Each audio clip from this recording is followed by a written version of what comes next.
கிருப கிருப கிருப எல்லாம் கிருப கிருப கிருப கிருப. நாங்கள் பெரும்பான்மை என்பதை நிரூபிப்போம். இந்தியாவினுடைய தேசிய பறவை மயில், அது மைனாரிட்டி தான், ஆனா கொசு தான் மெஜாரிட்டியா இருக்கு. அப்படின்னா நீ கொசு, எங்களுக்கு நீ மெஜாரிட்டினா நீ கொசு, மைனாரிட்டியா இருக்கிற நாங்க மகிழ். தோகை விரிச்சா நீ தாங்க மாட்டேன்.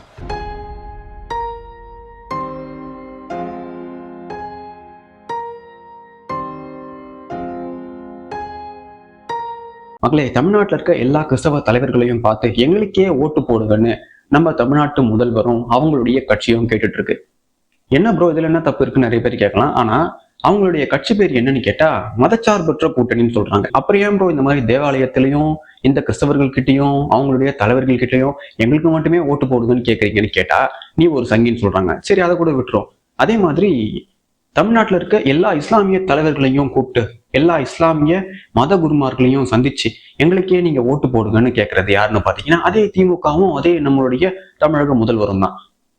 என்ன ப்ரோ உங்களுடைய கூட்டணி பேருன்னு கேட்டா மதச்சார்பற்ற கூட்டணின்னு சொல்றாங்க. ஏன் ப்ரோ மதச்சார்பற்ற கூட்டணின்னு பேர் வச்சுட்டு இப்படி இஸ்லாமியர்கள் கிட்டையும் நீங்க ஓட்டு கேட்கறீங்கன்னு கேட்டா நீ ஒரு சங்கின்னு நம்மள சொல்றாங்க. ஆனா இதே மாதிரி இந்துக்கள் யாராவது இந்துக்கள் கிட்ட நீங்க உங்களுக்கு யார் எதுவுமே செய்யலையோ, எந்த கட்சி உங்களுக்கு எதுவுமே செய்யலையோ, எந்த கட்சி அப்பீஸ்மெண்ட் பண்றதுக்காக இது மாதிரியான வேலைகளை செய்யறாங்களோ அவங்களுக்கு எதிராக ஓட்டு போடுங்கன்னு சொன்னா அது சங்கித்தனமா. இவங்க பண்றது மதச்சார்பற்ற செயலாம். ஆனா நாம இந்துக்களிடம் இந்துக்களே உங்களுக்கு யார் நன்மை செய்கிறாங்களோ அவங்களுக்கு மட்டும் ஓட்டு போடுங்கன்னு கேட்டா அது சங்கித்தனமா. சோ இந்துக்களான நீங்க தான் இதை நல்லா புரிஞ்சுக்கணும். ஒவ்வொரு தேர்தல் அப்பையும் நிறைய பேருக்கு பொலிட்டிக்கல் நாலேஜ் இருக்காது. அதுலயும் இப்போ சமீபத்துல சில பேருக்கு இந்த நாலேஜ் வந்திருக்கும். இதை பத்தி நிறைய தேட ஆரம்பிச்சிருப்பீங்க. ஆனா என்னதான் நீங்க தேடினாலுமே தமிழ்நாட்டு அரசியலை பொறுத்த வரைக்கும் சிறுபான்மையினர்னு சொல்லி அதை மட்டுமே வச்சு அவங்கள மட்டுமே குளிர்விச்சு ஒரு கட்சி இன்னி வரைக்குமே இந்துக்களான நம்மளையும் தமிழ்நாட்டையும் ஏமாத்திட்டு வந்தாங்கன்னா அது திமுக கட்சி தான். அதனால அவங்க எந்த எல்லைக்கும் போய் அவங்களுக்கு அப்பீஸ்மெண்ட் பண்ணுவாங்க. நாம உண்டியில போடுற காசை எடுத்து அவங்களுக்கு எல்லா நன்மைகளையும் அவங்களுக்கு எல்லா சேவைகளையும் செய்ய இந்த காசை தூக்கி கொடுப்பாங்க. இதுல இந்துக்களுக்கு கத்துக்க வேண்டிய ஒரு பாடம் இருக்கு. இந்த ஜமாத்துல இருந்து நாங்க திமுகவுக்கு ஆதரவு தரோம், எங்க ஜமாத்துல சொல்லிட்டோம் எல்லாருமே திமுகவுக்கு தான் ஓட்டு போடுவாங்க, இந்த அகில இந்திய முஸ்லிம்கள் சார்பா நாங்க திமுகவுக்கு தான் ஓட்டு போடுவோம், அதனால நாங்க எங்களுடைய வாக்குறுதியை கொடுத்துட்டோம், நாங்க அதுக்கு தான் ஓட்டு போடுவோம்னு தைரியமா வெளிப்படையா அவங்க சொல்லுவாங்க. அதே மாதிரி கிறிஸ்தவர்களும் பாத்தீங்கன்னா எங்களுடைய பேராயம் சார்பாக நாங்க திமுகவுக்கு தான் ஓட்டு போடுவோம், எங்களுடைய சபை சார்பாக நாங்க திமுகவுக்கு தான் ஓட்டு போடுவோம்னு இவங்களும் தைரியமா சொல்லுவாங்க. ஆனா இந்த இடத்துல இவங்களுக்கு இருக்க அந்த ஒற்றுமை இந்துக்களான நமக்கு கிடையவே கிடையாது. அந்த ஒரு காரணத்தாலதான் மானங்கெட்ட இந்துக்கள் இன்னை வரைக்குமே அப்பீஸ்மெண்ட் பாலிடிக்ஸ்க்கு நடுவுல நாம சின்ன பின்னமாகிட்டு இருக்கோம். ஸோ தெளிவா ஒரு விஷயத்த தெரிஞ்சுக்கோங்க. இதுல இருந்து நாமளும் நம்மளுடைய ஆதரவு யாருக்குன்னு என்னைக்கு தெளிவா வெளிப்படுத்துறோமோ என்னைக்கு ஒன்னா சேர்ந்து எங்களுடைய கோவில்களை இடிச்சவனுக்கு ஓட்டு போட மாட்டோம், எங்களுடைய கோவில்களிலிருந்து எடுத்த காசை அப்பீஸ்மெண்ட் பாலிடிக்ஸ்க்காக யூஸ் பண்றவனுக்கு ஓட்டு போட மாட்டோம், எங்களுக்கு எதையுமே செய்யாம நீ அப்பீஸ்மெண்ட் பாலிடிக்ஸ்க்காக உன்னுடைய ஓட்டு வங்கிக்காக பிற மதத்துல இருக்கு இது மாதிரி செய்யறதை என்னைக்கு நிறுத்துறியோ அன்னைக்குதான் ஓட்டு போடுவோம்னு என்னைக்கு இந்துக்கள் ஒற்றுமையா இது மாதிரி எழுந்து நிக்கிறோமோ அன்னைக்குதான் இந்த அரசியல்வாதிகளுக்கு, குறிப்பா தமிழ்நாட்டுல இருக்க அரசியல்வாதிகளுக்கு பயமே ஏற்படும். அது வரைக்கும் நம்மள இவனுங்க சாதாரண மண்புழுவா கூட நினைக்கிறது கிடையாது. அந்த அளவுக்கு சீப்பா நம்மள நினைச்சிட்டு தான் இந்த ஆட்சியுடைய கடைசி வரைக்குமே எதையெல்லாம் இந்துக்களுக்கு எதிராக பண்ணா அவங்களுடைய மனசு புண்படுமோ அது எல்லாத்தையும் பண்ணிட்டு இன்னைக்கு அன்சாரியும் ஐயரும்னு இவனுங்க கோயிலுக்கு போயிட்டு ஊரை ஏமாந்துட்டு இருக்கானுங்க. பிரியாணி சாப்பிட்டு இருந்தவன் அங்க போயிட்டு விபூதி வச்சுட்டு இருக்கான். இது வரைக்கும் நான் பல கோயில்களை இடிச்சிட்டு இருக்கேன்னு சொன்னவன் இந்து தாய்மார்களே நீங்கள் எனக்கு ஓட்டு போட வேண்டும்னு கேட்டுட்டு இருக்கான். இதுல ஒரு புது பிரச்சனை வேற. உதயநிதி ப்ரோ தேவாலயத்துல முட்டி போட்டு பாத்திரியார்கிட்ட பிளஸிங்ஸ் வாங்கினா அது மதச்சார்பற்ற செயல், அது ஓட்டுக்காக பண்ணாத செயல். இதுவே விஜய் தேவாலயத்துக்குள்ள முட்டி போட்டு நடந்தா அது ஓட்டுக்காக அவர் செய்யக்கூடிய செயல்னா அது மதத்தை வைத்து இவர் அரசியல் பண்றாருன்னு இங்க இருக்க திராவிட கோமாளிகள் உருட்டுவாங்களாம். ஆக்சுவலி இந்த விஷயத்துல விஜய்க்காக சப்போர்ட் பண்றவங்களும் இருப்பாங்க, உதயநிதிக்காக சப்போர்ட் பண்றவங்களும் இருப்பாங்க. ஆனா இந்த ரெண்டு விஷயத்த பொறுத்த வரைக்கும் ரெண்டுமே ஒரே விஷயம் தான். ஆனா இந்த ரெண்டு விஷயத்துக்கு நடுவுல யார் இழிச்சவாய் ஆகுறாங்க, யார் ஜோக்கர் ஆகுறாங்கன்னு பாத்தீங்கன்னா இந்துக்களான நாம தான், மானங்கெட்ட இந்துக்களான நாம என்ன பண்றோம், விஜய்க்கு ஆதரவா பேசுறேன்னு, திமுகவை எதிர்க்கிறேன்னு விஜய்க்கு ஆதரவா பேசுறோம், திமுகவுக்கு ஆதரவா பேசுறேன், உதயநிதிக்காக ஆதரவா பேசுறேன்னு விஜய் எதிர்க்கிறோம். ஆனா இந்த ரெண்டுத்துலயும் காமனான விஷயம் என்னன்னா, இவங்க ரெண்டு பேருமே வெள்ளை சங்கிகள். இந்த வெள்ளை சங்கிகள் அவங்களுடைய வெள்ளை அஜெண்டாவை பரப்புறதுக்காக அவங்க வேலையை பார்த்துட்டு வராங்க. ஆனா இதுல நமக்கு என்ன நன்மை? ஒண்ணுமே கிடையாது. இந்துக்களான நாம இதுல தலையிடவே கூடாது. அவங்க எப்படி வேணா அவங்களுடைய சண்டையை போட்டுக்கிட்டோம். ஆனா கடைசியில அவங்க எதுல வந்து நிற்பாங்கன்னு பாத்தீங்கன்னா, மதம். இவங்க மதத்துல நின்றுதான் இந்த ஓட்டையும் வாங்குவாங்க, இத்தனை வருஷ கால ஆட்சியையும் பண்ணிட்டு வராங்க. ஆனா இவங்க மதச்சார்பற்றன்னு உருட்டுவானுங்க. ஆனா உண்மையாவே வெளிப்படையா எல்லா மதத்தையும் சேர்ந்த எல்லாருக்குமே செய்யக்கூடிய இந்த என்டிஏல இருக்கவங்க எல்லாரையுமே பார்த்து இவனுங்களை சங்கின்னு சொல்றது யாருன்னு பாத்தீங்கன்னா, இங்க இந்த ரெண்டு கோஷ்டிக்கும் சப்போர்ட் பண்ற அதே தற்குறி கூட்டம் தான். தெளிவா ஒரு விஷயத்த புரிஞ்சுக்கோங்க. இதை வச்சு நம்மளுடைய இந்து மதத்தை இவனுங்க கலையிற வேலையை பாக்குறானுங்களே தவிர நமக்கு ஆதரவா எதையுமே இவங்க பண்ணல. ஒரு எக்ஸாம்பிள் சொல்றேன் பாருங்க. இதுவே இந்து மதம் வந்து யூரோப்ல இருந்ததுன்னு வைங்களேன், இங்க இந்து மன்னர்கள் கட்டிய அத்தனை கோவில்களும் அதே மாதிரி யூரோப்ல இருந்திருந்தா என்ன பண்ணிருப்பானுங்கன்னா, ஒரு செங்கல் கூட அழியாம அத அவ்வளவு பழமையா இருந்தாலும் அவ்வளவு தூய்மையாவும் அவ்வளவு பாதுகாப்பாகவும் பராமரிக்கிறதுக்காகவே இவனுங்க செலவு பண்ணி வேலையை பார்த்து வச்சிருப்பானுங்க. அதுதான் ஐரோப்பியர்களை பொறுத்த வரைக்குமே அவ்வளவு நேர்த்தியான வேலைப்பாடுகளை அவனுங்க பண்ணிட்டு வருவானுங்க. கிறிஸ்தவம் இப்ப தோன்றினாலுமே அது சம்பந்தமான எல்லா பழமையான விஷயத்தையுமே இன்னி வரைக்குமே அவனுங்க பாதுகாப்பா வச்சுட்டு வரானுங்க.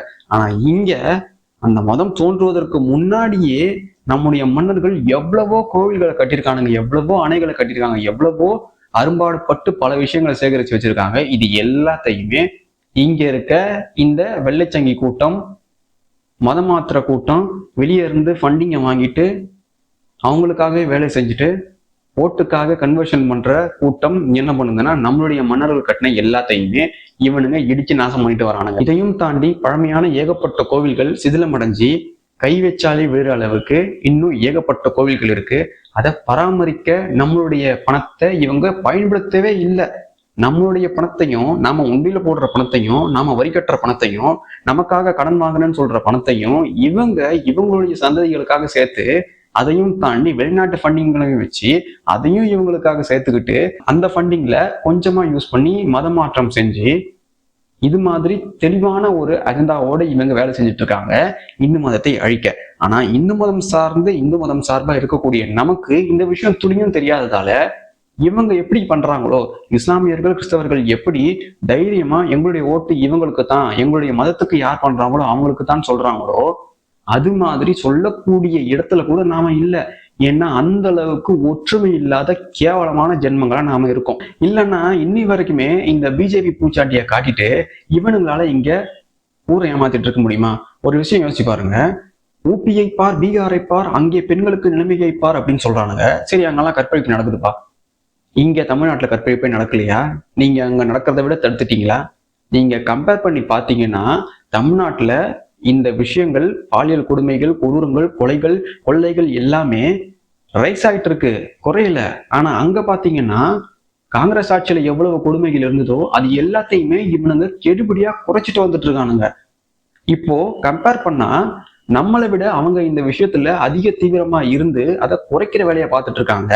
இங்க பெண்களுக்கு பாதுகாப்பான மாநிலம், பாஜக உள்ள வந்துரும்னு சொல்லி குழந்தையில இருந்து 80 வயசு ஆயாக்கு கூட இங்க பாதுகாப்பு கிடையாது. அந்த அளவுக்கு இவனுங்க நாட்டை மாத்தி வச்சுட்டு இப்போ பிஜேபி வந்துரும்னு அதே 30-40 வருஷமா சொன்ன அதே கதையை சொல்லிட்டு வரானுங்க.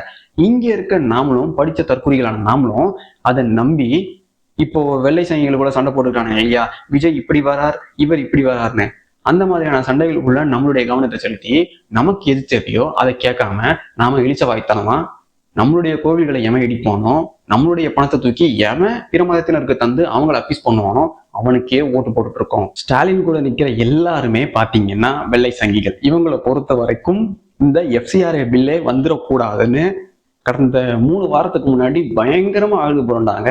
அதுக்கு ஏன் நம்மளுடைய முதல்வர் ஸ்டாலின் ஆதரவு தந்தாருன்னு உங்களுக்கு நல்லா தெரியுதா? FCRA பில்ல என்னன்னு நான் ஏற்கனவே உங்களுக்கு தெளிவா அதை பத்தி சொல்லியிருக்கேன். டிலிமிட்டேஷன் பத்தி உங்களுக்கு தெளிவா சொல்லிடுறேன். பாரிசாலன் போன்ற தற்குறிகள் அதுலயும் அவங்களுடைய அஜெண்டாவை பூத்தி தவறாதான் சொல்லி வச்சிருக்காங்கன்னு சாலமன் கான் பேசுற வீடியோ பார்த்தவங்களே கழுவி ஊத்திருக்காங்க. நான் டீலிமிட்டேஷன் சம்பந்தமா ஒரு வீடியோ போடுறேன். அதுக்கு முன்னாடி இந்த வீடியோ ஃப்ரேம்ஸ்ல இருக்கவங்க எல்லாருமே வெள்ளசங்கிகள். இவங்களை பொறுத்த வரைக்கும் ஒரு தமிழ்நாட்டு மாநில முதல்வர் இவங்களெல்லாம் சந்திச்சு ஓட்டு கேட்டா அது மதச்சார்பற்ற செயல். இதுவே மோடி இந்த மாதிரி ஏதாவது ஒரு கோயிலுக்கு போயோ இல்ல கடைகளுக்கு போயோ இல்ல ஒரு இந்து மதத்தை சேர்ந்த யாரையாவது சந்திச்சு இவர் ஏதாவது ஒண்ணு பேசிட்டா அதை நேஷனல் நியூஸ் ஆக்கி மத ரீதியாக இவர் இந்தியாவை பிளவுபடுத்துகிறாருன்னு ஒரு உருட்டிருப்பானுங்க ஒரு வாரமா. ஆனா இங்க எப்படி நடந்துட்டு இருக்கு? இவங்க இஸ்லாமிய மத குருமார்களையும் சந்திப்பாங்களாம், மத அமைப்பினரையும் சந்திப்பாங்களாம், கிறிஸ்தவ மத குருமார்களையும் சந்திப்பாங்களாம், மத அமைப்பினரையும் சந்திப்பாங்களாம், அது சார்ந்த தொழிலதிபர்களையும் சந்திப்பாங்களாம். அவங்களுடைய ஓட்டு எல்லாத்தையுமே நமக்கு மட்டும் போட சொல்லுங்கன்னு இவங்க கேட்பாங்களாம். அது மதச்சார்பற்ற செய்யலாம்.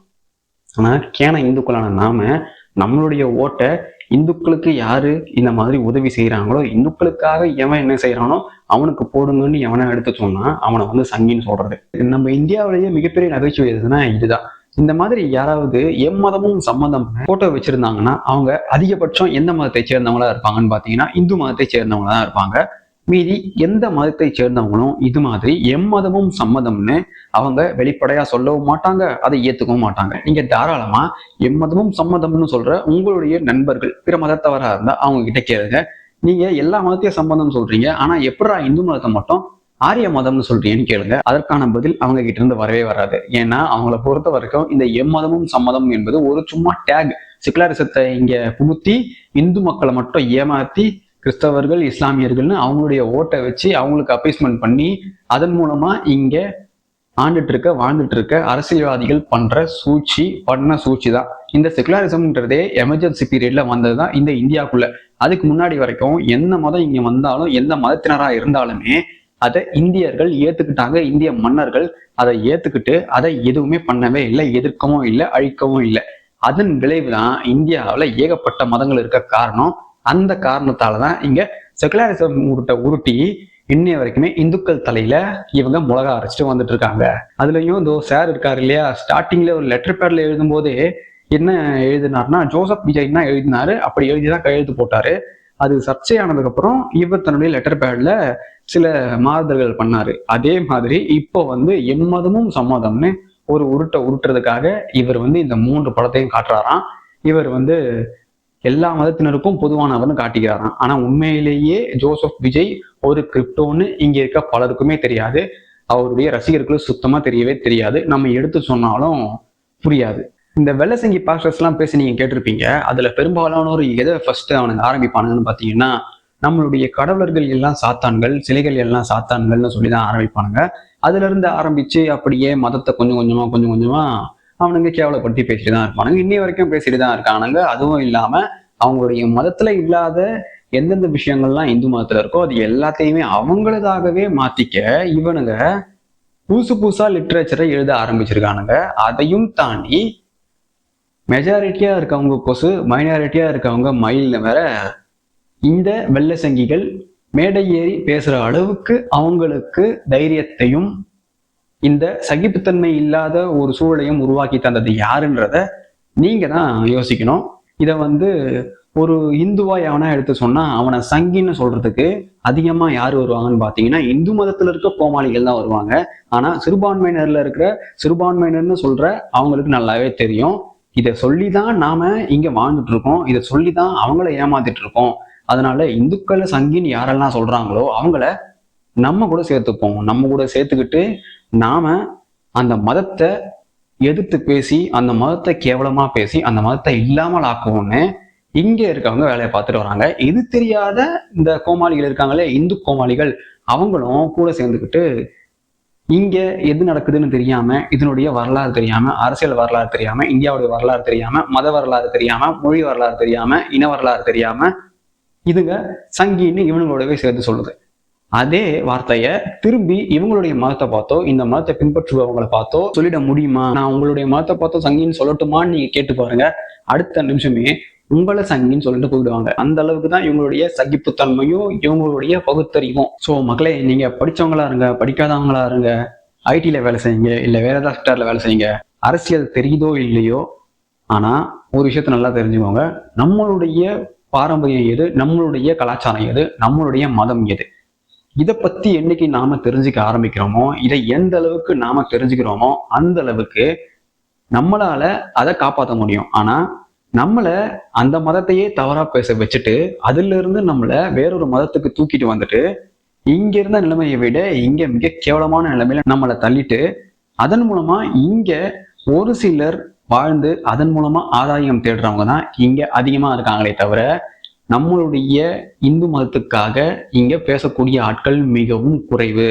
அதனால உங்களுடைய ஓட்டை இந்த 5 வருஷத்துல இவங்க இந்துக்களுக்காக என்ன பண்ணியிருக்காங்க, இந்து பெண்களுக்காக என்ன பண்ணியிருக்காங்க, இந்து ஆண்களுக்காக என்ன பண்ணியிருக்காங்க, இந்து மதத்திற்காகவும் இந்த தமிழர்களுக்காகவும் என்ன பண்ணியிருக்காங்கன்னு நீங்க யோசிச்சு பாருங்க. அதையும் தாண்டி சிறுபான்மையினர்னு சொல்லி அவங்களுக்காக இவங்க என்ன பண்ணி வச்சிருக்காங்கன்றத நீங்க யோசிச்சீங்கனாலே உங்களுக்கு யாருக்கு ஓட்டு போடணும்னு தெளிவா தெரியும். இந்த மதச்சார்பற்ற டேக்ல இருந்து தயவு செய்து நீங்க வெளியே வந்துருங்க.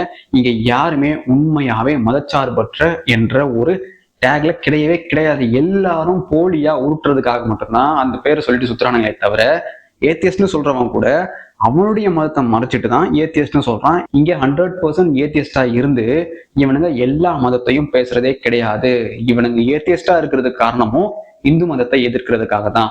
அதனால நல்லா புரிஞ்சுக்கோங்க, யாருக்கு ஓட்டு போடணும்ன்றத தெரிஞ்சுக்கோங்க. Until we meet again.